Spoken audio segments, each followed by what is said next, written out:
Padre, pues primero decirle buenas noches y felicitarlo por el ministerio tan grande que está haciendo usted, porque sabemos que un santo es el que hace la voluntad de Dios. Usted, a través de sus videos, de sus enseñanzas, hemos aprendido mucho. Yo lo digo por mí, me ha aclarado muchísimas dudas y si quisiera darle las gracias personalmente y besarle su mano.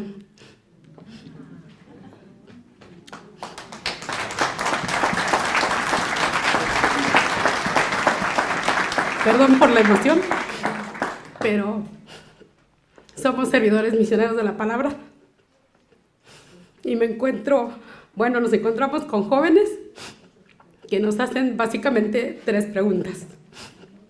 La primera es, ¿dónde está Dios? La segunda es, ¿por qué no nos escucha? Y la tercera es, ¿por qué deja que haya tanta maldad en el mundo? ¿El dónde está Dios? Pues sabemos que está en todas partes. Y si no estuviera en todas partes, no habría los milagros que suceden todos los días en todas partes. Que usted esté respirando es un milagro. Que yo esté hablando es un milagro. Que podamos vivir, que el corazón palpite es un milagro. Que los ojos vean es un milagro. El aire, todo es un milagro. Solamente que como estamos acostumbrados a ver los milagros, ya no nos impactamos. Pero cada momento es un milagro, cada persona es un milagro, cada obra, creación de Dios es un milagro. En todas partes está Dios, en todas partes está plasmada la mano poderosa de Dios. Solamente que es espíritu, y a ellos les cuesta creer en aquellos que no ven. Y ese es el problema, que ellos están acostumbrados a decir, yo creo en lo que veo, y eso no es fe. Eso es algo que diríamos más bien razón. Veo y porque veo lo compruebo. Eso es razonable. Pero la fe es precisamente creer en lo que no se ve. Y exactamente Dios es espíritu. Y la Biblia dice, nadie puede ver a Dios y seguir vivo. La majestuosidad, la divinidad, su poder, no nos permite que nosotros lo veamos a Él y sigamos viviendo al contemplar tan grande belleza. Entonces es un favor de que Dios no se deje ver. La segunda, ¿qué? ¿Por qué no nos oye? ¿Por qué no nos escuche? Pero, lo que me pregunta... ¿Por qué no nos escucha? El problema es que nosotros somos como los niños caprichosos. Queremos que Dios haga nuestra voluntad. La diferencia entre un cristiano y un pagano es que el cristiano sabe que Él no es Dios. Que Dios es Dios. Entonces, como yo no soy Dios, y Él sí es Dios, entonces yo hago lo que Él quiera. No al contrario. El pagano, Dios tiene que hacer lo que Él quiera. O sea, el pagano quiere ser Dios para Dios. Y como Dios no deja que Él sea Dios, Petronilo quiere ser Dios y mandar a Dios y darle las órdenes a Dios y que Dios dé al cachifo que le diga, mande Petronilo, ¿qué quiere que haga? Y como Dios no deja que Petronilo sea más Dios que Él, entonces se ponen bravos. No es que Dios no nos escuche. No es que Dios no nos escuche. No es que Dios no se preocupe de nosotros.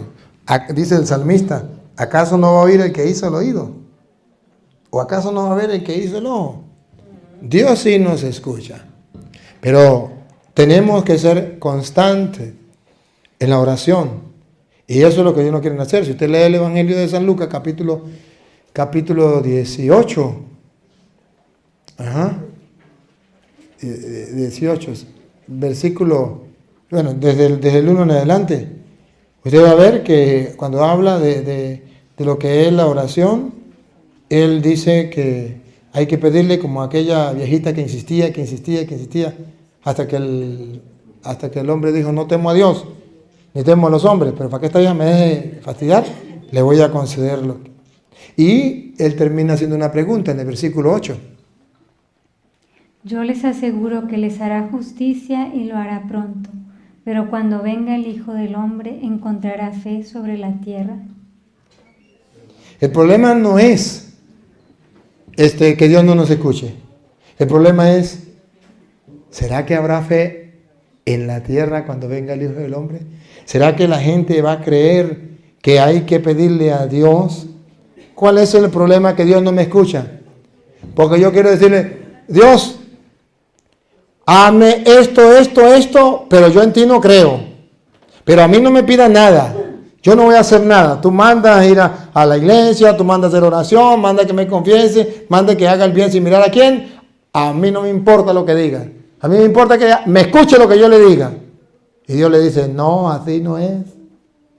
Usted me tiene que obedecer lo que yo le mando y entonces ahí sí voy a escuchar su súplica.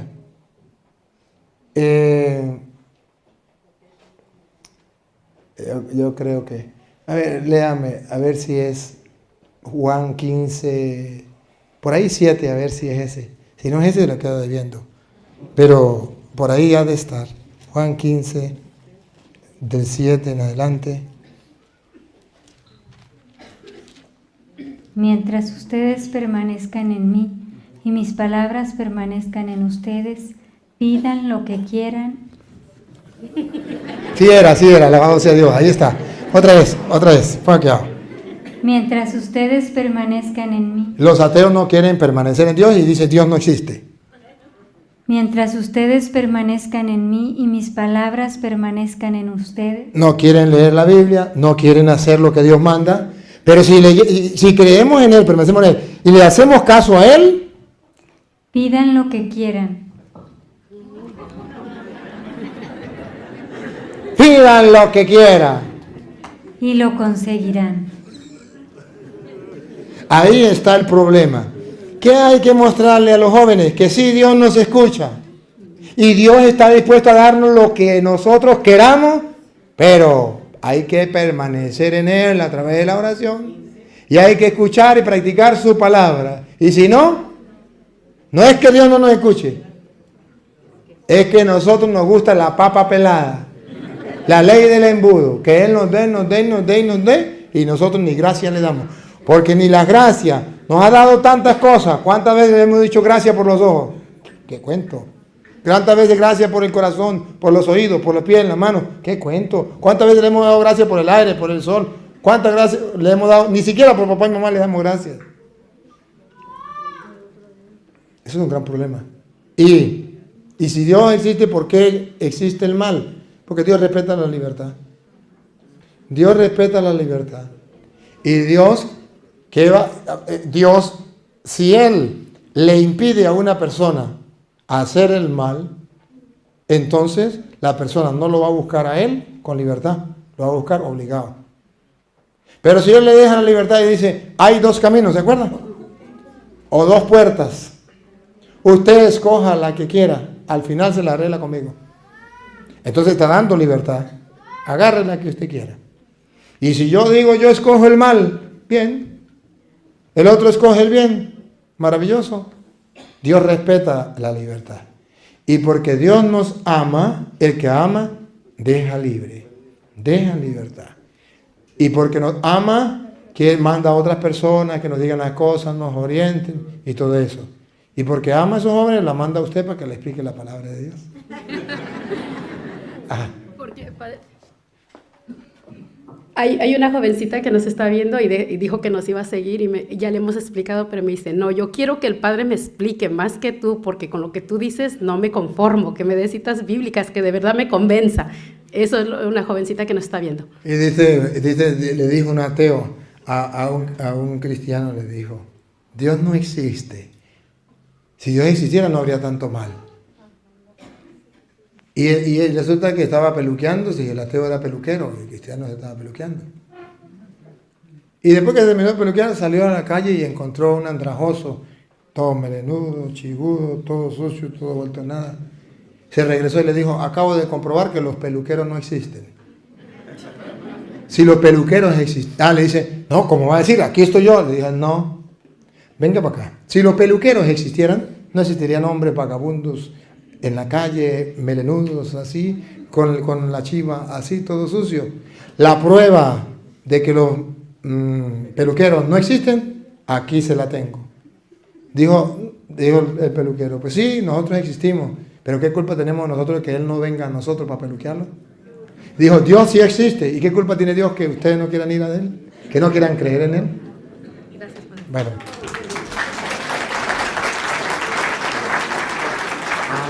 Yo quiero felicitarlo, Padre, por la obra que está haciendo. Nada más tengo 2 preguntas. Gracias a Dios, y por gracias a Dios pertenezco al grupo CERS, Misioneros de la Palabra. Pero una vez me preguntaron, yo sigo esto en la católica, por lo que dice en Mateo 28 y 19, porque yo creo porque Cristo fue el que dijo eso, ¿no? Y nos dice, vayan pues a las gentes de todas las naciones y háganlas mis discípulos, bautícenlas en el nombre del Padre, del Hijo, del Espíritu Santo, y enséñenles a obedecer todo lo que les he mandado a ustedes. Por mi parte, yo estaré con ustedes todos los días hasta el fin del mundo. Pero me preguntaron en Hechos 2:38, y es lo que... Pues yo lo único que le dije fue esto: yo le creo a lo que Jesús dice. Porque aquí Jesús es el que les dijo a Pedro no que hagan eso. Pero en Mateo 2:38, le voy a leer del 37, y dice: cuando los allí reunidos oyeron esto, se afligieron profundamente y preguntaron a Pedro y a los otros apóstoles: hermanos, ¿qué debemos hacer? Pedro les contestó: vuélvanse a Dios y bautícense cada uno en el nombre de Jesucristo para que Dios les perdone sus pecados, y así Él les dará el Espíritu Santo. Entonces, a mí me enseñaron cristianos, pero yo siempre he sido católico, ¿no? Pero ellos, a las personas que les empezaban a explicar, siempre lo llevaban a este versículo. Entonces, gracias al grupo de evangelistas, de servidores de la palabra, entendí y yo no me cambié. Aquí sigo por la gracia de Dios, pero no he podido comprender exactamente Muy bien. esto. Porque... Sí, ya se lo voy a explicar. Mateo 28, 18 en adelante, dice que Jesús afirma, vamos a leerlo desde el 18. Jesús se acercó y les habló así: me ha sido dada toda autoridad en el cielo y en la tierra. Esto quiere decir que por encima de Él, nadie. Que nadie puede echar por el suelo lo que Él dice. Si Él lo dice, yo lo acepto y punto. Porque Él tiene todo poder en el cielo y en la tierra. Y observen que porque Él tiene todo el poder en el cielo y en la tierra, va a dar una orden. Pongan cuidado cuál es la orden. Vayan pues. Ahí está, una orden. Tengo todo el poder en el cielo y en la tierra. Por eso, vayan pues, ¿a qué? Y hagan que todos los pueblos sean mis discípulos. Todos los pueblos sean mis discípulos. ¿Cómo? Bautícenlos en el nombre del Padre y del Hijo y del Espíritu Santo. ¿Puede alguien cambiar ese mandato? Porque para que nadie cambiara ese mandato, Él dijo: todo poder se me ha dado en el cielo y en la tierra. Por eso vayan. Bauticen en el nombre del Padre, del Hijo y del Espíritu Santo. A todos los pueblos. El que venga mandando bautizar de otra manera, se le respeta, pero no se le hace caso, porque esa persona no tiene todo el poder en el cielo y en la tierra como Jesús. Además, San Pedro, para que no caigamos en eso, San Pedro, primera de Pedro capítulo 2, versículo 7 en adelante, San Pedro nos va a decir que si no le hacemos caso a la palabra de Jesús, por hacerle caso a otro hombre, somos constructores que nos vamos a estrellar muy duro. Pongan cuidado. Primera de Pedro, capítulo 2, versículo del 7 en adelante. Pedro nos invita a creer no en la palabra del pastor fulano. Porque si le creo a la palabra del pastor fulano y no le creo a la palabra de Cristo, me estrello con la piedra angular. Pongan cuidado.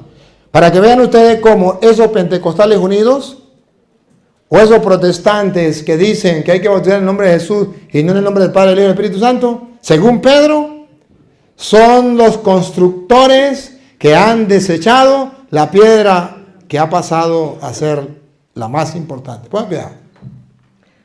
Ustedes, pues, que creen, recibirán honor.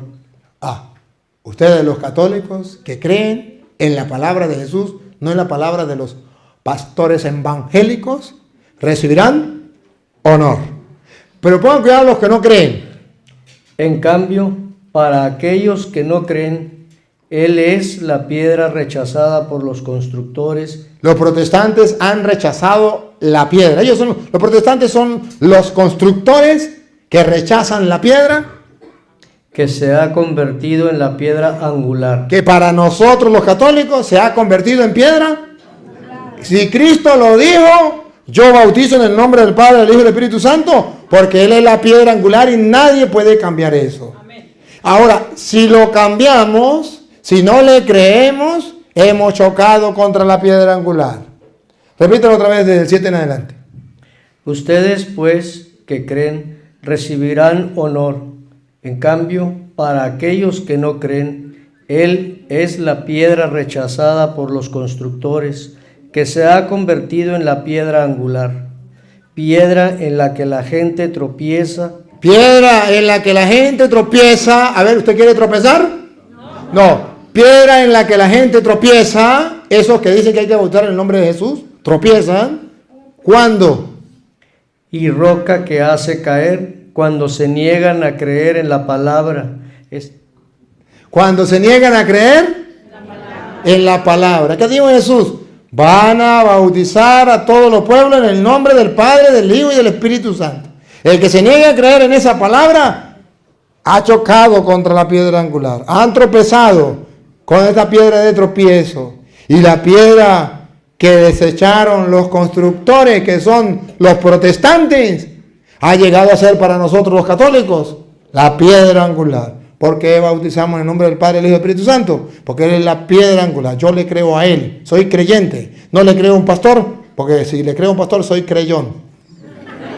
Y no hay que ser creyente, no dice que ser creyón, sino creyente. Pero Padre, entonces, ¿cómo se explica Hechos de los Apóstoles, capítulo 2, versículo 38? Cuando dice Pedro, conviértense y que cada uno de ustedes se haga bautizar en el nombre de Jesús. ¿Será que la Biblia se contradice? Aquí Jesús dice, bautiza en el nombre del Padre, del Hijo y del Espíritu Santo. Allá Pedro dice que hay que bautizar en el nombre del Señor Jesús. ¿A quién le creemos? Vamos a ver, para que ustedes observen, dónde está el error. Hechos 2:38. ¿Están dormidos los ayudantes? ¿Qué le pasó? Les está pegando sueño. Hechos 2:38. Vamos a escuchar para que ustedes se den cuenta. Pedro les contestó: arrepiéntanse y que cada uno de ustedes se haga bautizar en el nombre de Jesús. Ahí, escuche esto. Aquí no dice, Pedro les dijo que cada uno de ustedes se haga bautizar con el nombre de Jesús. Vamos a ver cómo dice. Arrepiéntanse y que cada uno de ustedes se haga bautizar en el nombre de Jesús. Pregunto, Pedro está diciendo que hay que bautizar ¿con el nombre o en el nombre? Lo que los protestantes no saben es que una cosa es con el nombre y otra cosa es en el nombre. Con el nombre tengo que pronunciar la palabra Jesús. En el nombre tengo que venir de parte de Jesús, no por cuenta propia. Cuando yo vengo en el nombre de Jesús, estoy diciendo que yo no vengo por mi propia cuenta. Vengo porque alguien me mandó, entonces vengo en el nombre de esa persona. Cuando vengo con el nombre, nadie me mandó, pero yo agarro el nombre y vengo con el nombre. Una cosa es con el nombre y otra cosa es en el nombre. Los discípulos bautizaban en el nombre, no con el nombre. Por ejemplo, vamos a encontrarlo. Juan 4:1. Cuando los discípulos bautizaban en el nombre, no con el nombre. Para que puedan comprender con claridad lo que la Biblia dice. Juan capítulo 4, versículo 1. En adelante. Escuchemos. El Señor se enteró de que los fariseos tenían noticias de él. Se decía que Jesús bautizaba y atraía más discípulos que Juan. ¿Qué era lo que decían? Que Jesús bautizaba. ¿Acaban de oír? ¿Qué hacía Jesús? Bautizaba. Repita. Se decían que Jesús bautizaba y atraían más discípulos que Juan. ¿Qué hacía Jesús? Bautizaba. ¿Y atraía más discípulos? Que Juan. Paren la oreja. ¿Qué significa en el nombre? Pongan cuidado. Aunque de hecho no bautizaba a Jesús, sino sus discípulos. ¿Quiénes eran los que bautizaban? Los discípulos en el nombre de Jesús. No era Jesús el que bautizaba. Eran los apóstoles que bautizaban de parte de Jesús. ¿Eso significa? En el nombre. Que lo que hagan los apóstoles es como si lo hiciera el mismo Jesús, porque Él los mandó. Y ellos van en el nombre. ¿Quieren ver el ejemplo? Juan capítulo 5, versículo 43. San Juan 5, 43. Van a ver el ejemplo que Jesucristo viene en el nombre del Padre. Ven, en el nombre del Padre. Y verán que viene de parte del Padre. Y van a escuchar el ejemplo más claro. Porque he venido en nombre de mi Padre. De parte de mi Padre. Y ustedes no me reciben. Y ahora pongan la lupa y háganle zoom. Dale. Si algún otro viene en su propio nombre. En el nombre vengo en el nombre del Padre, ¿qué significa? Que no viene en su propio nombre, sino que viene de parte de. Pero los protestantes, como no saben qué significa en el nombre, piensan que es con el nombre. A Petronilo le patina el coco, le patina el coco. No es con el nombre. Por eso yo dice, hay que bautizar es con el nombre. Hay que sumergirlo y decirle, Petronilo, yo te bautizo en el nombre de Jesús. Y no pronuncia, el nombre de Jesús no está bautizado. No es en el nombre. Es que para usted bautizar, tiene que tener la autorización y el poder de Jesucristo. Y hacerlo como Él mandó. ¿Cómo mandó? En el nombre del Padre, del Hijo y del Espíritu Santo. Nadie tiene más poder que Él. Él tiene todo el poder en el cielo y en la tierra. Ahora miren otra situación. No solamente mandó a bautizar en el nombre. ¿Se acuerda que mandó a expulsar demonios en su nombre? Marcos 16, 17. Jesús manda a bautizar, ¿qué digo? A expulsar demonios en su nombre. Al igual como los apóstoles bautizaban en el nombre de Jesús. ¿Y qué significa expulsar demonios en su nombre? Juan, ¿qué digo? Marcos 16, 17. Estas señales acompañarán a los que crean. En mi nombre echarán demonios. ¿Con el nombre o en el nombre? En el nombre. No dice, estas señales acompañarán a los que crean. Con mi nombre expulsarán demonios. No, con el nombre no. O lléguele a un endemoniado y usted comienza a decirle, Jesús, Jesús, Jesús, Jesús. A ver si se va. No se va. Porque no es con el nombre. Es en el nombre. Para usted expulsar un demonio, usted tiene que venir de parte de Jesús, tener la autoridad de Jesús, tener el poder de Jesús para expulsar demonios. Si no, miren cuando una persona quiso expulsar un demonio y no iba en el nombre de Jesús, sino iba con el nombre. Hechos de los Apóstoles, capítulo 19, versículo 13. Viene con el nombre, no viene en el nombre. Y el demonio se le ríe y le dice, a Jesús lo conozco, Pablo sé quién es. ¿Pero usted quién lo mandó? No venía en el nombre, ponga cuidado. 19:13. Incluso algunos judíos ambulantes que echaban demonios trataron de invocar el nombre del Señor Jesús sobre los que tenían espíritus malos, diciendo, yo te ordeno en el nombre de ese Jesús a quien Pablo predica. Entre los que hacían esto estaban los judíos de un sacerdote judío llamado Escevas. Un día entraron en una casa y se atrevieron a hacer eso, pero el espíritu malo les contestó. Paren la oreja. ¿Qué le contestó? Conozco a Jesús. Conozco a Jesús. y sé quién es Pablo.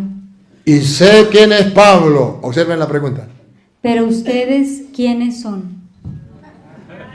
¿De parte de quién vienen? ¿Con qué autoridad vienen?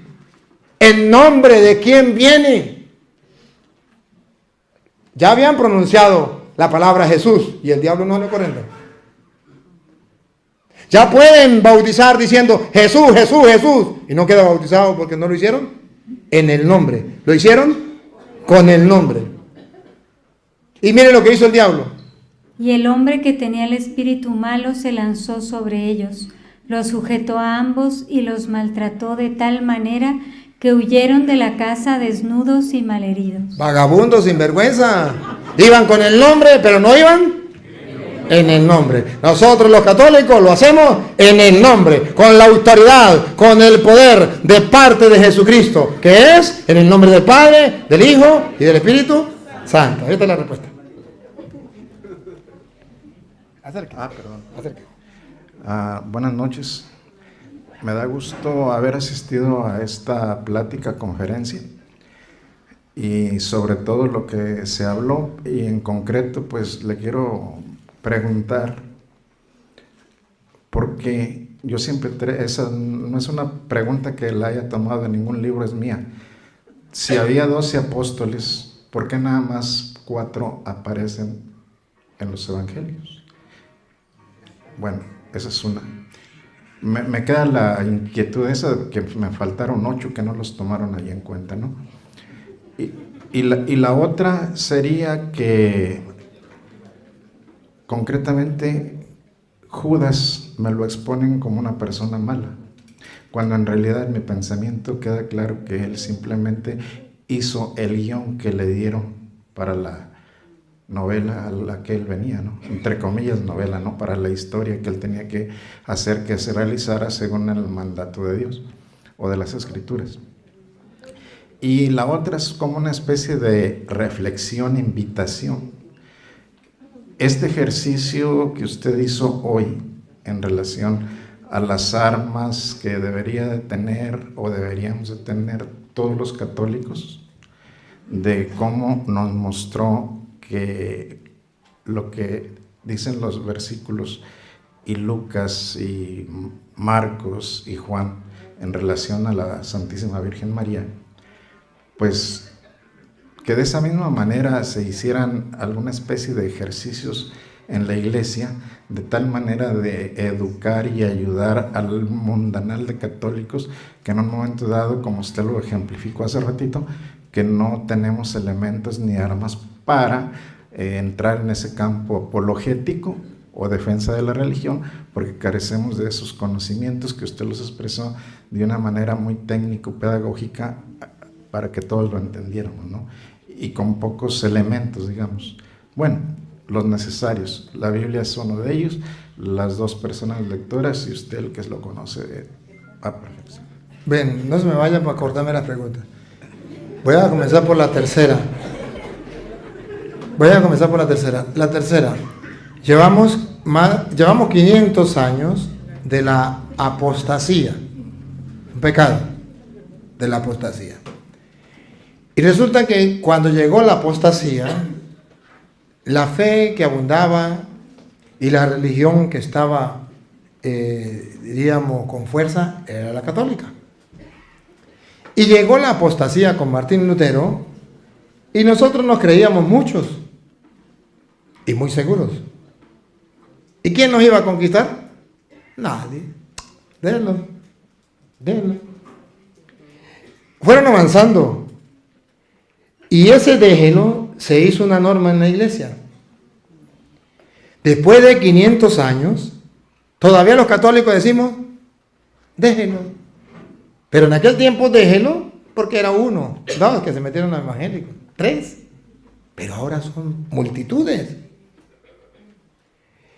Y como nunca despertamos en esos 500 años de apostasía, vinieron los protestantes a protestar contra la Sagrada Escritura, contra la doctrina, con doctrinas falsas. Los católicos no vimos necesidad de prepararnos para defender la fe. No. Resulta que ahora ya es un mal que está destruyendo la iglesia. Y nos acostumbramos a no buscarle solución a ese mal. Y la respuesta es que a donde estamos todavía no se han tomado las medidas necesarias para atacar ese mal. Ni siquiera, hay católicos que ni siquiera se han dado cuenta que es un mal. Llevan 500 años y ni siquiera se han dado cuenta que es un mal. Hay católicos que dicen eso es lo mismo. A fin y al cabo eso es lo mismo, el mismo Dios, la misma Biblia, la ignorancia. Si fuera lo mismo, pues quédese en la iglesia católica, porque es lo mismo, ¿para qué se sale? Si fuera lo mismo, pues entonces ellos vendrían a la iglesia católica, a la misa, ¿por qué no vienen? No es lo mismo, solamente para engañar a los tontos. Pero ha sido que el católico todavía, ahí está el problema está en la raíz, la cabeza, la culebra se mata por la cabeza. Cuando el católico descubra que la apostasía es un pecado mortal, es un pecado mortal. Y cuando los católicos le enseñan a los niños de catequesis que la apostasía, que es renegar de las verdades de la fe, es un pecado mortal, los niños crecerán con la conciencia de que salirse de la iglesia de Jesucristo para meterse en una secta y renunciar y cambiar la doctrina y protestar contra la doctrina es un pecado, entonces podrán darse cuenta que hay personas que están en el pecado metidos y que hay que sacarlos y que ellos no deben irse para allá. Pero ¿cómo van a saber si es pecado si incluso nosotros los sacerdotes le decimos a los fieles, eso es lo mismo? Si los maestros estamos enseñando mal, ¿qué se espera de los discípulos? Sin 500 años de apostasía y todavía no le hemos dicho que eso es pecado. Y los católicos no lo saben. Eso es malo pelear con los evangélicos. Eso es malo pelear con la Biblia. Yo he hablado con muchos evangélicos, no he peleado con ninguno. Pero le he mostrado, muchos evangélicos han vuelto a la iglesia, muchos católicos se han fortalecido, porque estoy convencido que eso es un pecado y está en las Sagradas Escrituras. Si quieren, anoten la cita para que vean, Santiago 5:19, es pecado salirse de la verdad y hay que traerlos para acá. Es un pecado. Segunda de Timoteo capítulo 2, versículo 24 en adelante. Es un pecado donde el diablo los tiene atados. Es un pecado. De Timoteo 2:24. Es un pecado de apostasía. Primera de Timoteo capítulo 4, versículo 1 en adelante. Es un pecado. Es un pecado de apostasía. Segunda de Tesalonicenses capítulo 2, versículo 9 en adelante. Es un pecado mortal. Y es un pecado que lleva incluso a la condenación. Puede llevar al fuego eterno. Es un pecado. Pero que los católicos todavía no hemos tomado conciencia que eso es pecado. Ahora, ya algunos están despertando y saben que es pecado y tienen el interés de que la gente salga, en el caso suyo. Y cuando queremos decir, bueno, vamos a ayudar a aquellos, los familiares que se metieron a protestantes, miren que en la comunidad se está metiendo protestantes mucha gente, yo quiero ayudar, entonces no encontramos herramientas para ayudar. Entonces no encontramos libros donde nos den las instrucciones. Entonces no encontramos quien nos lo explique. Pero Dios, en su gran amor y misericordia, está haciendo que brote dentro de la iglesia muchas personas que están interesadas en darle respuesta a las interrogantes para que los católicos tengan esa fe firme.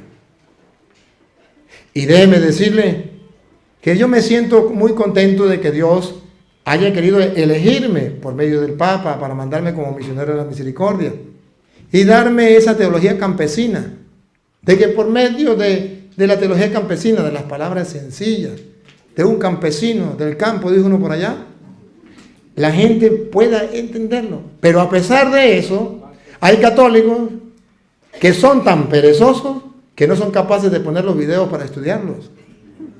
Cuando si a mí me hubiesen puesto, yo hubiese encontrado un libro, hubiese encontrado un video, una enseñanza en el seminario de estas cosas, yo no estuviera aquí, estaría en la luna. Pero, y que lo digan los otros sacerdotes, en el seminario nosotros no lo encontramos. Y si en el seminario no lo encontramos, ¿cómo lo íbamos a estudiar?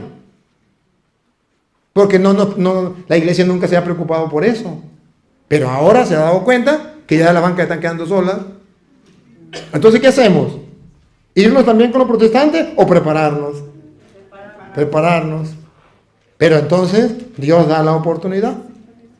Ya no tiene que ir a la universidad llegó a su casa. Basta con que usted prenda el televisor o el celular. Padre Luis Toro, usted busca allí y comienza a encontrar la información. Dale suscribirse, dale me gusta, compártalo con los demás. Evangeliza de esa manera. Oye, ¿cuánto no se puede hacer? Agarra su video, póngalo en la comunidad, en su grupo, y dígale, vamos a ver un video. Lo proyecta en la pared o en un televisor. Vamos a estudiar la Biblia. Vamos. Ahora, ya no es porque no haya herramienta o no haya quien nos le explique. Ahora es que el católico se ha vuelto parásito, perezoso, sinvergüenza, raza de víbora, sepulcro blanqueado, fariseo hipócrita. Ustedes no, los que no estudian. Y entonces no quieren prepararse. Y viene ese problema, que ya es por pereza. Pero observen algo, que el católico que se lo ha tomado en serio, ya ha ido convirtiendo a muchos protestantes. Ahora los católicos que se lo han tomado en serio, ya están dando enseñanzas dentro de la iglesia. Ya están siendo luz en medio de su pueblo. Están haciendo algo. Y los que perezosos que no quieren estudiar, cierran las puertas de la iglesia, lo sacan corriendo, le impiden que le enseñen la Biblia, porque eso es para los evangélicos. No hay que pelear con los evangélicos, porque aquí en esta parroquia somos ecuménicos. Escuchan cantar el gallo y no saben dónde. Porque si quieren hablar de ecumenismo, busquen lo que dice la Santa Madre Iglesia en el Concilio Vaticano II, Unitatis Reintegratio, a partir del número del 1 al 12, y ahí está explicado con lujo de detalle qué es ecumenismo, para que no hablen tonterías. Entonces, dicen, escuchan cantar el gallo y no saben dónde. Hay que ser ecuménico, pero ¿sabe qué dice la iglesia? Hay que ser ecuménico. Ecuménico, dice la iglesia, es donde los pastores de la iglesia se pongan junto con los pastores de los protestantes en un público con la Biblia a debatir la doctrina de la iglesia hasta que la gente quede claro y vuelvan todos a celebrar la una y única Eucaristía que dejó Cristo en la una y única iglesia que fundó Cristo, que es la Iglesia Católica. Eso es ecumenismo. Y eso está escrito, Vaticano II, Unitatis Reintegratio. Y usted verá del 1 al 12. Y si lo quiere más explicado, busque Padre Luis Toro, busque ecumenismo, ahí está explicado. Pero hay un problema, la pereza nos mata. La pereza espiritual nos mata. Dijo el abuelo, Satanás, el viejo, le dijo a los nietos, estoy preocupado, ya estoy viejito, venga que le voy a repartir mi herencia. Llevó a los nietos y le dijo, todo esto son las máquinas que yo tengo para trabajar. Aquí tengo la máquina de la lujuria, ¿quién la quiere? Dijo uno, yo. Dijo, trabaje con ella. Aquí tengo la máquina de la soberbia, ¿quién la quiere? Yo. Trabaje. Aquí tengo la máquina del chisme, ¿quién la quiere? Yo. Y así. Pero había una máquina que estaba bien tapada. Y le dijo un nieto, abuelito, ¿y qué tiene usted ahí? No, con esa máquina no se mete. Muéstrela, abuelito. No, ni la puedo mostrar. Con esa máquina yo hago lo que ustedes no pueden hacer con todas esas máquinas. Abuelo, al menos díganos, muéstrenle la máquina y díganos cómo se llama. Pero no se la voy a dar a nadie, con esa me quedo yo. Le quitó el trapo que le tenía por encima y decía, la pereza espiritual. Y dijo, con esta máquina yo destrozo a todos los cristianos, a todos los creyentes. Con la pereza espiritual los domino a todos. Y así tiene dominados los católicos. Una pereza espiritual que no son capaces ni siquiera. Lo único que tienen que hacer es apretar el botón. Padre Víctor, aprieta el botón. apretar el botón, suscribirse, apretar el botón, mandarlo a otra persona. No tiene que hacer nada extraordinario. Nada. Y escucharlo, y estudiarlo. No hemos tomado conciencia, primero, de la gravedad del pecado, del mal, de la enfermedad. Segundo, no tenemos ningún propósito de prepararnos para curar ese mal. Y ahí es donde estamos fallando.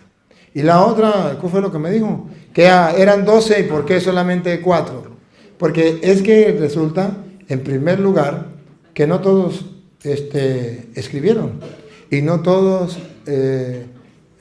tomaron la molestia de que quedara por escrito, ¿no?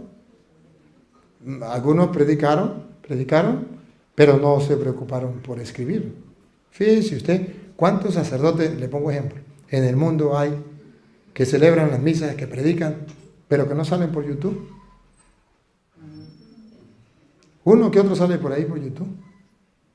Mañana, cuando ellos mueran, es que no predicaron, sí predicaron, pero no tuvieron la oportunidad, o no les interesó, o no pensaban que era necesario. A otros lo hicieron. Entonces, es un método que existía en aquel tiempo que ellos no lo usaron. Los que lo usaron fueron estos. Si lo hubiesen usado todo, bueno, magnífico. Pero no hay necesidad. Juan 21:25, Jesús dice que muchas cosas más se hubiesen escrito y muchas cosas se escribieron más. Si quieres, escúchelo, Juan 21:25, para que usted se dé cuenta que Jesucristo dice que sí se escribieron y muchas otras cosas se escribieron, pero que estas son las importantes, las que se escribieron. Jesús hizo también otras muchas cosas. Si se escribieran una por una, creo que no habría lugar en el mundo para tantos libros. Siga, hasta ahí. Sí, está. Hasta ahí. Pero ¿para qué se escribieron estas? Juan 20:30. ¿Para qué se escribieron estas? Muchas más cosas hizo Jesús, pero ¿para qué se escribieron estas? Muchas otras señales milagrosas hizo Jesús en presencia de sus discípulos que no están escritas en este libro. Estas han sido escritas para que crean que Jesús es el Cristo, el Hijo de Dios, crean y tendrán vida por su nombre. No hace falta más. Con esa basta.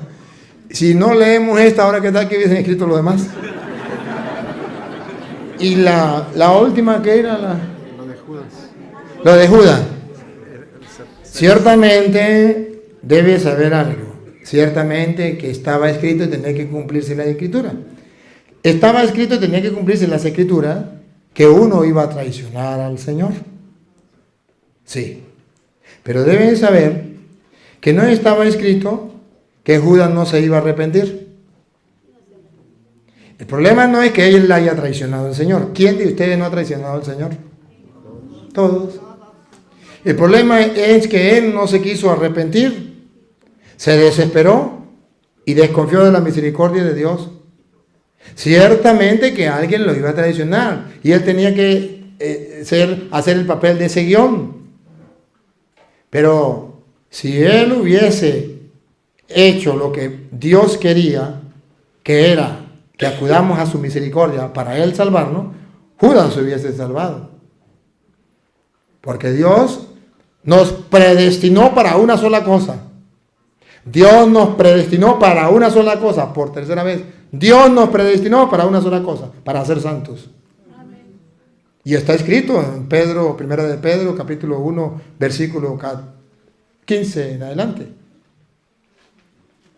Para que ustedes vean que Dios nos predestinó para una sola cosa, no nos predestinó para más. Primera de Pedro 1, 15 en adelante. Si es santo el que los llamó, también ustedes han de ser santos en toda su conducta, según dice la Escritura.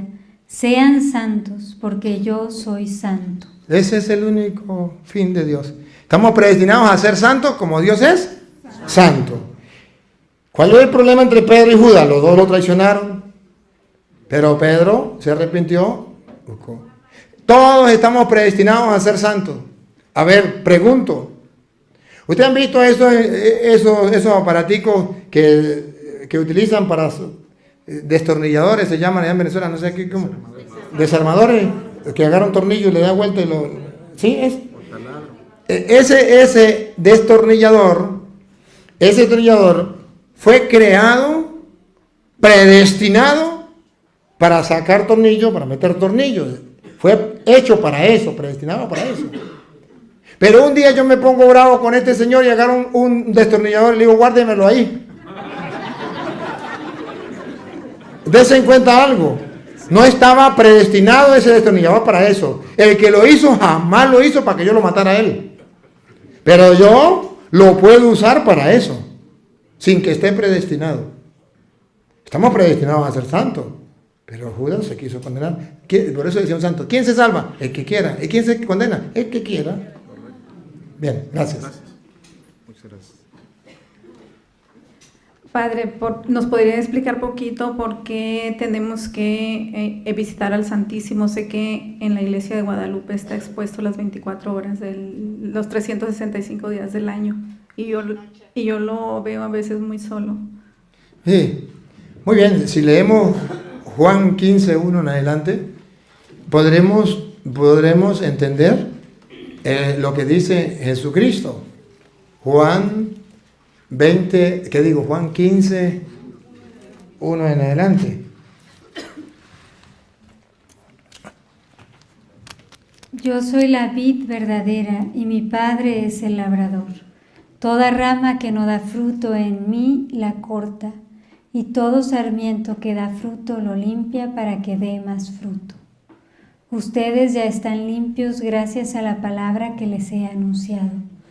Pero permanezcan en mí. Otra vez. Pero permanezcan en mí. Otra vez.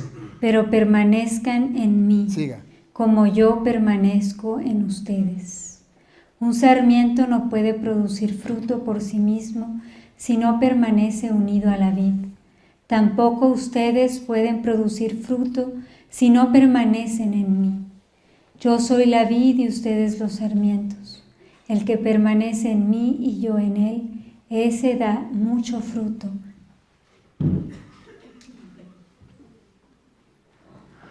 Ahora comprenden por qué ustedes no dan fruto. No se lo cuenten a nadie. No se lo cuenten a nadie. Yo creo esto. Y sepan algo, porque lo creo, busco al Señor como dice la Escritura. Y para nadie es un secreto que Dios está dando frutos. Está usándome como instrumento para dar fruto. Pero no es porque yo sea así la última Coca-Cola del desierto. No, es porque yo creo eso.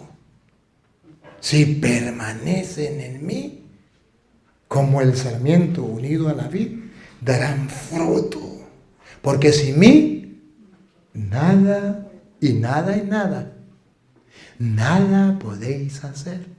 En castellano estaremos vacíos, no haremos nada. Pero los que van al Santísimo están convencidos de que sin Él nada pueden hacer, que son sarmientos que tienen que estar unidos a la vid. Tristemente, hay católicos que quieren dar fruto, pero no van al Señor. A Petronilo le patina el coco, le patina el coco, le patina el coco. Ahí se muere de las ganas. Y sepa que el camino para el infierno está construido de puras ganas. De puras ganas, de puros buenos deseos. Cuando uno se integra al Señor, escogió la mejor parte. Marta, Marta. Hay muchas Martas. Muchas cosas te preocupan. Una sola es la importante. María escogió la mejor parte y nadie se la quitará. Son muy pocos los que han escogido como María la mejor parte, estar en el Santísimo. A ver si es Juan 6, 30 a ver si es el 36. Si no es el 36 es el 35, pero por ahí está. Juan 6, 36, a ver si es el 36. Sin embargo, como ya les dije, El 35. Jesús les dijo, yo soy el pan de vida. El que viene a mí nunca tendrá hambre. ¿Otra vez? Yo soy el pan de vida. El que viene a mí nunca tendrá hambre. El que viene a mí, otra vez. El que viene a mí nunca tendrá hambre. Siga. Y el que cree en mí nunca tendrá sed. El que viene a mí. ¿Será que estamos dando el paso de ir a Jesús? El que viene a mí, yo lo colmo de todo, le quito el hambre. El que cree en mí, le quito la sed. ¿Por qué ustedes no van al Santísimo? Porque no creen en Él. Porque no van a Él, no quieren ir. ¿Y por qué pasan hambriados toda la vida, espiritualmente hablando, aunque tengan comida material? Precisamente porque no quieren ir a Él. Entonces, queridos hermanos, eso es un gran problema. No abandonen el Santísimo.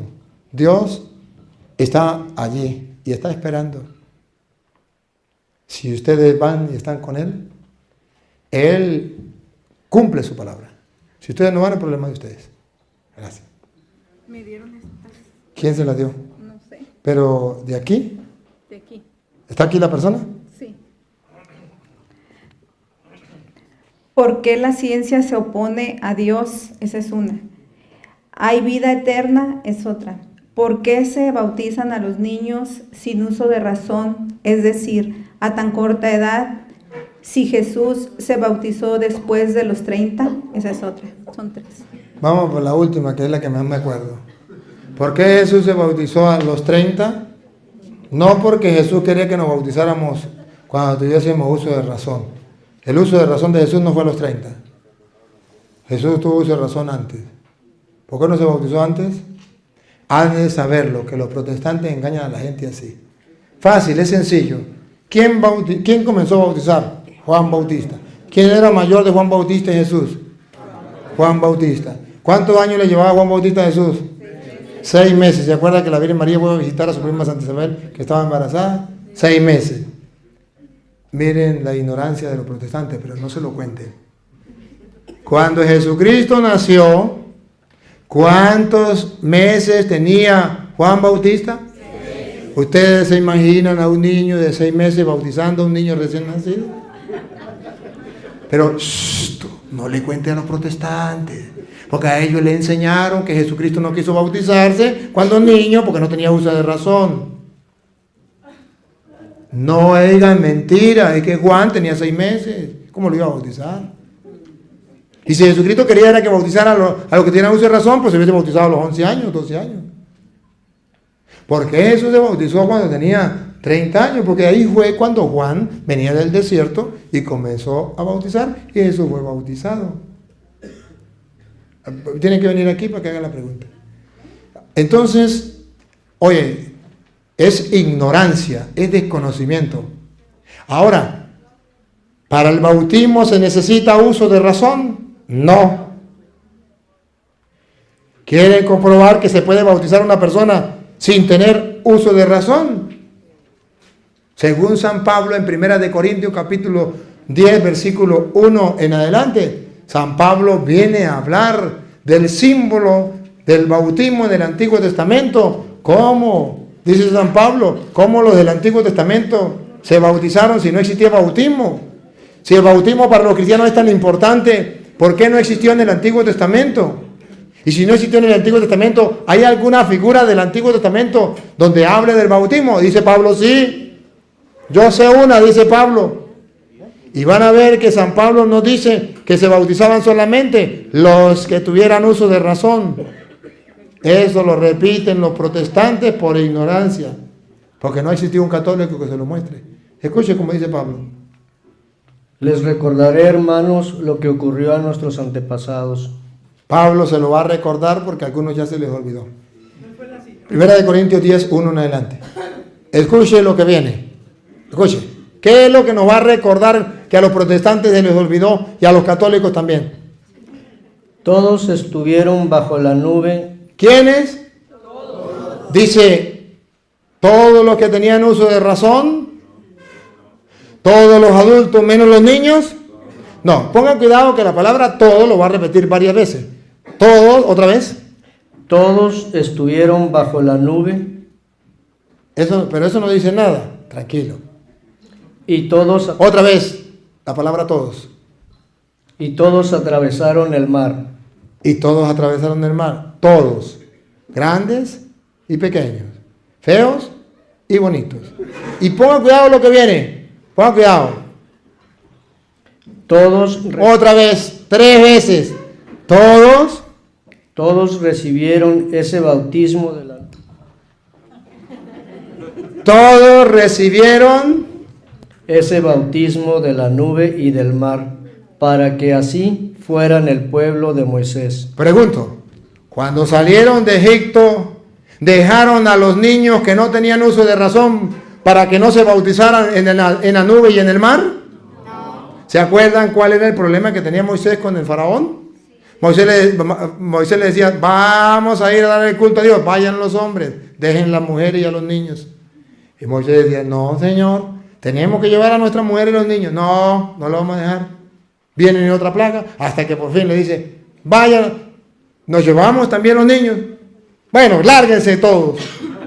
Y se los llevaron todos. Y la Biblia dice 4 veces, porque me falta todavía una, 4, donde dice, y todos, y todos, y todos. Y pregunto, ¿sería que dejaron al otro lado del mar a los que no tenían uso de razón? Y entonces, ¿por qué Pablo dice que todos fueron bautizados allí, en la nube y en el mar? Si no era para demostrarnos que el bautismo es para todos. Repítalo otra vez de nuevo, sin parar. 10:1 en adelante. Les recordaré, hermanos, lo que ocurrió a nuestros antepasados. Todos estuvieron bajo la nube y todos atravesaron el mar. Todos recibieron ese bautismo de la nube y del mar, para que así fueran el pueblo de Moisés. Y todos comieron del mismo alimento espiritual. Todos. Shh, no le cuenten a los protestantes, también los niños. Cuando Jesucristo manda a bautizar, a ver si dice solamente a los adultos que tengan uso de razón. Mateo 28:19. A ver si Jesús dice solamente, o si dice igual que Pablo, todos. Vamos a ver. Mateo 28:19 en adelante. Solamente que los protestantes hablan y repiten como loros. No hay una cita donde diga que una persona que no tenga uso de razón no se pueda bautizar. Si me mostrara un protestante una cita, yo dejaría de enseñar lo que enseño. Porque yo sí les muestro donde dice que todos tienen que ser bautizados. Escúchenlo. Vayan pues y hagan que todos los... Repítalo. Vayan pues y hagan que todos... ¿Qué? Que todos. ¿A dónde dice menos los que tengan uso de razón? Paren la oreja a ver. Otra vez, vayan. Vayan pues y hagan que todos los pueblos sean mis discípulos. Bautícenlos en el nombre del Padre y del Hijo y del Espíritu Santo. Coincide con Pablo. Que todos. Y Cristo, que todos. Otra vez Pablo le dice a los Gálatas, Gálatas 3:27, va a hablar del bautismo. Y vamos a ver si dice todos. Vamos a ver. Y si se puede bautizar también un niño que no tenga uso de razón. Lo que diga la Biblia, a eso me apego. Escuche, a ver si dice todo. Cuenten a ver cuántas veces dice todo. Vamos a ver. Todos. Una. Otra vez. Todos. Ojalá que los protestantes me estén escuchando y lo lean y subrayen donde dice todos. Y dejen de inventar. Menos los niños. Muéstremelo. Mentirosos. Vamos a otra vez. Todos se han revestido de Cristo, pues todos fueron entregados a Cristo por el bautismo. ¿Menos los niños? ¿Por qué hay que bautizar a un niño aunque no tenga razón? Para entregárselo por medio de él. Pongan cuidado, centren la atención en la palabra todos. ¿Y para qué sirve el bautismo? Pongan cuidado, otra vez. Todos se han revestido de Cristo, pues todos fueron entregados a Cristo por el bautismo. No necesita tener uso de razón para que el papá y la mamá le entregue su hijo a Cristo. Siga, van 2 veces. Ya no hay diferencia entre judío y griego, entre esclavo y hombre libre. No se hace diferencia entre hombre y mujer, pues todos ustedes... Tercera vez. Todos. Y qué curioso, siempre que habla del bautismo, dice todos, no una vez. 1, 2, 3. Otra vez, pues todos. Pues todos ustedes son uno solo en Cristo Jesús. Con el bautismo somos uno en Cristo Jesús. Y ponga cuidado. Y si ustedes son de Cristo, Ustedes, ahí también refiere a todos. también son descendencia de Abraham y herederos de la promesa. Pregunto, ¿con el bautismo podemos ser herederos de la promesa? Sí. Ahora pregunto, ¿un niño que no tenga uso de razón puede ser heredero si su padre le da el apellido? Sí. Claro que sí, aunque no tenga uso de razón. Con tal el papá le dé el apellido. Cuando un niño se bautiza, es como cuando una mujer inteligente le dice al marido que tiene plata, démele el apellido al niño. Vas a ser heredero. Pero no tiene uso de razón, a mí qué me importa. Así engañan a los protestantes, a la gente sencilla. La otra pregunta era, ¿cuál? ¿Por qué la ciencia se opone a Dios? Porque en 1 Corintios capítulo 1, versículo del 17 en adelante, está hablando que, vamos a ponerle desde el 17, 18, 19, desde el 19 en adelante, a ver, ustedes verán cómo dice 1 Corintios. De todas maneras, no me envió Cristo a bautizar, sino a proclamar el Evangelio, y no con discursos sofisticados, no sea que borremos la cruz del Mesías. Bien es cierto que el lenguaje de la cruz resulta una locura para los que se pierden, pero para los que se salvan, para nosotros, es poder de Dios. Ya lo dijo la Escritura. Ese es el que ya lo dijo la Escritura, ¿qué versículo es? 19. ¿Y ese no fue el que le dije que leyera? Sí, ¿verdad que sí? No me hizo caso. Bien, el 19, va. Ya lo dijo la Escritura. Ya lo dijo la Escritura. Destruye la sabiduría de los sabios. Destruiré la sabiduría de los sabios. Y haré fracasar la pericia de los instruidos. Si quiere más, síguelo leyendo. Otra preguntita. ¿Hay vida eterna? Sí. Según la Biblia, sí. Algunos protestantes dicen, muerto el perro, se acabó la sarna. Ese es el problema de ellos. Pero según la Biblia dice que sí. Ustedes pueden leerlo en la casa para no hacerlo largo. Mateo 25, del 31 en adelante. Tuve hambre, me dieron de comer. Tuve sed, me dieron de beber. Y dirá a los de la derecha, ven, bendito de mi Padre, al reino preparado para ustedes desde antes de la creación del mundo. A la izquierda, malditos al fuego eterno. Hay vida eterna. Hay una vida eterna. El reino de los cielos existe. Hay personas que no lo creen. Eso es el problema de ellos. Pero Jesucristo nos mostró que sí existe la vida eterna. Con esa cita, ustedes la pueden ver. Hay otras citas más donde podemos ver que es eternidad, porque Dios nos llama a vivir con Él eternamente.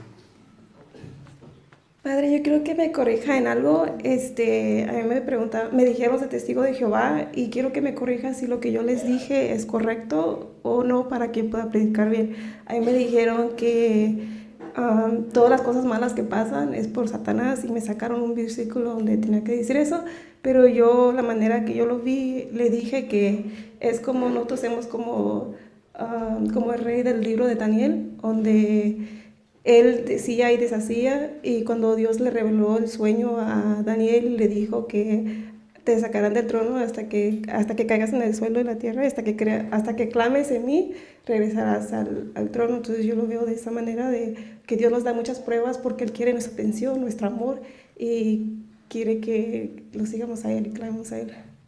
Sí, el enemigo existe y el enemigo viene a tentar, y Dios permite que seamos tentados precisamente para ver si somos capaces de superar la prueba. El enemigo viene a tentar, pero no es sin que Dios lo permita. Dios lo permite porque Dios quiere ayudarnos y nunca vamos a ser tentados por encima de nuestra fuerza. Si usted puede mirar, por ejemplo, Mateo capítulo 4, versículo 1, el Espíritu Santo condujo a Jesús al desierto para ser tentado por el diablo, y allí le puso las tentaciones. Entonces, quiere decir de que el enemigo existe, el diablo existe, él quiere aprovecharse de hacernos caer, pero lo que él no sabe es que Dios lo usa a él para que el cristiano crezca. Si viene una tentación, por ejemplo, a usted le gusta tomar licor, el diablo le va a poner un amigo que le diga, vamos a tomar licor. Si viene un amigo guiado por el diablo, por el mal, a tomar licor, y usted, creyendo en la palabra de Dios, le dice, no voy a tomar. Esa tentación que era para caer, al usted decir, no voy a tomar, le sirvió para crecer. Bueno, ve.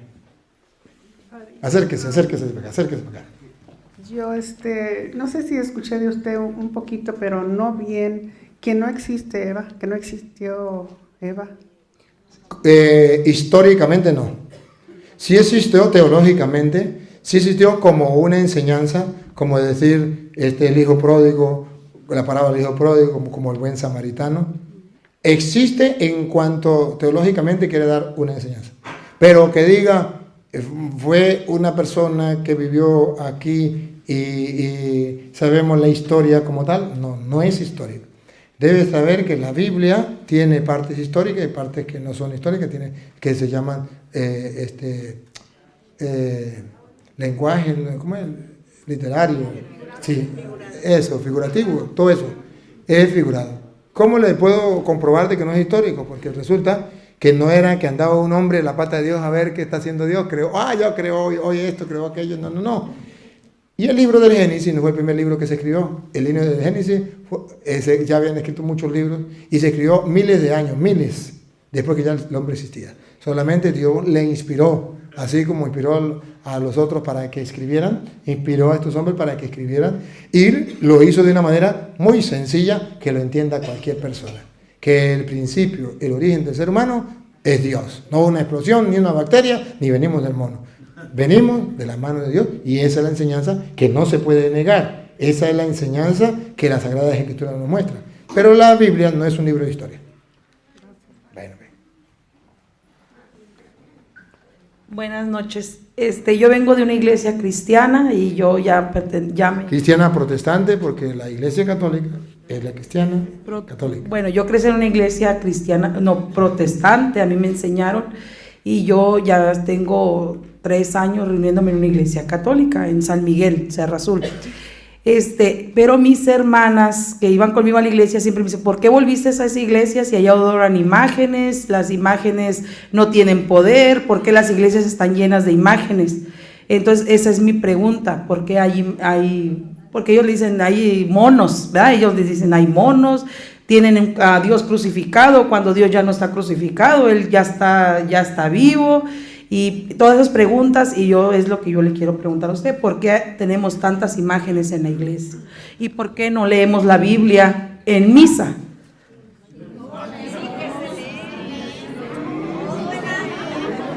Está equivocada.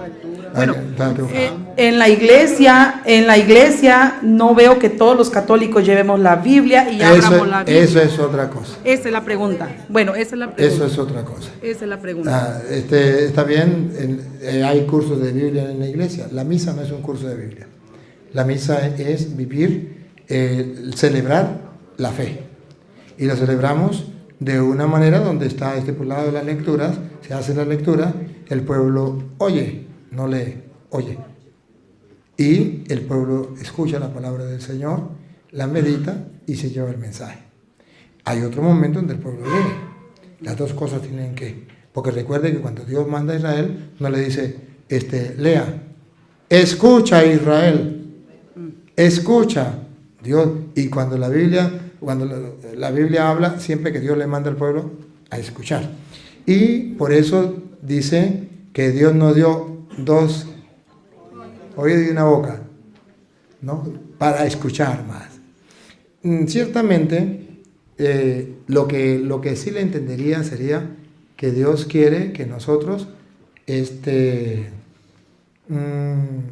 leamos la Biblia.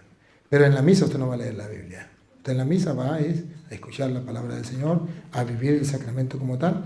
Y hay otros momentos donde se tiene que hacer el curso de Biblia. Y eso sí es importante y también se hace en muchas parroquias. En una parroquia no lo hace, en otra sí lo hace, pero sí lo hay. Y la otra sería que en la Iglesia Católica tenemos imágenes, pero no adoramos las imágenes. La mentira de los protestantes, calumnia, pecado mortal, es decir, que nosotros adoramos las imágenes. Y eso es una mentira, calumnia, que los protestantes tienen que entregarle cuentas a Dios. Porque sí tenemos imágenes, pero no las adoramos. ¿Por qué? Porque los protestantes no saben lo que es adorar. Entonces dicen que adorar es tener imágenes. Si esto fuera verdad, los protestantes también adoran imágenes porque tienen imágenes en el bolsillo. Tienen dólares, tienen pesos y ahí hay imágenes. Si tener imágenes es adorar, ellos la adoran. Es que adorar es tocar las imágenes. Si fuera a tocar, ellos también tocan los billetes, también están tocando las imágenes. Es un pecado. Pero hay que besar, es adorar. Besan a la mujer y eso es un pecado, entonces, porque besar es adorar. Y además, si tocar y besar es adorar, entonces ellos no adoran a Dios, porque ni lo tocan ni lo besan. Pero la ignorancia los lleva a decir que tocar una imagen o besar una imagen es adorar. Cuando ellos adoran a Dios, ni lo tocan ni lo besan. Mentirosos. Porque tendrían que ellos tocar y besar a Dios para adorarlo. Ahora, si ellos no tocan y besan a Dios, entonces no calumnie, no diga que nosotros adoramos la imagen porque la tocamos y la besamos. Porque ellos obligatoriamente tendrían que tocar y besar a Dios. ¿Ven que no saben qué es adorar? Adorar es prender vela. Si adorar fuera prender vela, usted miraría a todos los protestantes en el culto con una vela encendida. Están adorando a Dios. Pero ellos adoran a Dios y no prenden una vela. ¿Qué significa? Que son mentirosos. Que andan engañando a la gente diciendo prender velas a adorar. Así engañan a la gente. Pero nosotros sí tenemos imágenes, pero no las adoramos. ¿Qué es adorar? Creer que una cosa, una persona o un animal es Dios. Yo no tengo ningún pecado hasta de idolatría hasta que no crea que usted es Dios. El día en que cree que usted es Dios, aunque usted no sea una imagen, estoy pecando. Estoy adorando un ser. Cuando yo crea que el sol es Dios, lo estoy adorando. Cuando yo crea que este micrófono es Dios, lo estoy adorando. Cuando yo crea que esa imagen es Dios, lo estoy adorando. Cuando yo crea que esa imagen es Dios, lo estoy adorando. Cuando yo crea que Jesús es Dios, lo estoy adorando. Los testigos de Jehová no adoran a Jesús. No creen que Jesús es Dios, no lo adoran. Nosotros creemos que Jesús es Dios, sí, lo adoramos. Creen en Jehová. Sí, Jehová. Ajá, pero no creen que Jesús es Dios, entonces no lo adoran. La ignorancia es atrevida. Cuando el pueblo de Israel adoró en Éxodo capítulo 32, versículo 4 en adelante, adoró un becerro de oro, usted va a ver cuándo lo adoró. Éxodo 32, 4. Lo adoró cuando reconocieron que ese becerro era Dios. Mientras que no reconocieron que ese becerro era Dios, no había ningún problema. Cuando lo reconocieron como Dios, lo adoraron. Pecado mortal, idolatría. Porque idolatría es una palabra compuesta. Idolatría. Ido que viene de ídolo, latría que es adorar. Adorar un ídolo es pecado. Es porque una hermana también me dice idólatra. Idólatra. Es ignorancia. Ella me dice, son idólatras. Ajá, mire para que vea lo que es adorar. Ven. Él lo recibió y fabricó un ternero de metal batido. Entonces exclamaron. Esto es adorar. Exclamaron. Israel, aquí están tus dioses que se han sacado de Egipto. Lo adoraron. Mientras que tengan una imagen, no hay ningún problema. Cuando crean que esa imagen es el Dios que le ha sacado de Egipto, el Todopoderoso, lo adoraron. Nosotros tenemos muchas imágenes, pero no creemos que es Dios. ¿Dónde está el pecado de los protestantes? Que dicen que nosotros creemos que eso es Dios. ¿Y qué cuento? Nosotros no creemos que eso es Dios. Ahora, ¿que por qué tenemos a un Cristo crucificado? Si Cristo murió y resucitó, Gálatas capítulo 3, versículo 1 en adelante. Pablo le responde, eso Pablo, y le responde feo, muy feo, ponga cuidado. Gálatas capítulo 3, versículo 1 en adelante. Escuche. Gálatas estúpidos. Y esos Gálatas estúpidos, ¿por qué eran estúpidos? Porque decían lo mismo que los protestantes. Ponga cuidado. Escúchelo, escúchelo. ¿Cómo se... Otra vez. Gálatas estúpidos. ¿Cómo se han dejado hipnotizar? ¿Cómo se dejaron hipnotizar de esos pastores evangélicos? No les presenté a Cristo Jesús crucificado. ¿No les presenté a Cristo Jesús crucificado? Como si lo estuvieran viendo. Entonces dice que es un estúpido aquel que no sea capaz de ver que los cristianos creen en un Cristo crucificado como si lo estuviéramos viendo. ¿Por qué Pablo dice que es un estúpido el que diga eso? Que hay tener un Dios muerto. Es un estúpido porque no ha leído Juan capítulo 3 versículo 16. No tenemos a un Dios muerto. ¿Por qué tenemos a Cristo crucificado? Juan 3:6 lo explica. Por eso Pablo dice que el que diga eso es un estúpido. Escúchelo. Lo que nace de la... No. Juan 3:16. Así amó Dios al mundo. Así amó Dios al mundo. Vamos a ver cómo lo amó. Le dio al Hijo único para que quien cree en Él no se pierda. La muestra máxima del amor de Dios, ahí está. Así amó Dios al mundo. Entregó a su Hijo. El que no sea capaz de descubrir la máxima expresión del amor de Dios es un Gálata estúpido, que no sabe que el cristianismo viene a creer en un Cristo crucificado, que dio la vida por nosotros. Y esa es la expresión máxima del amor.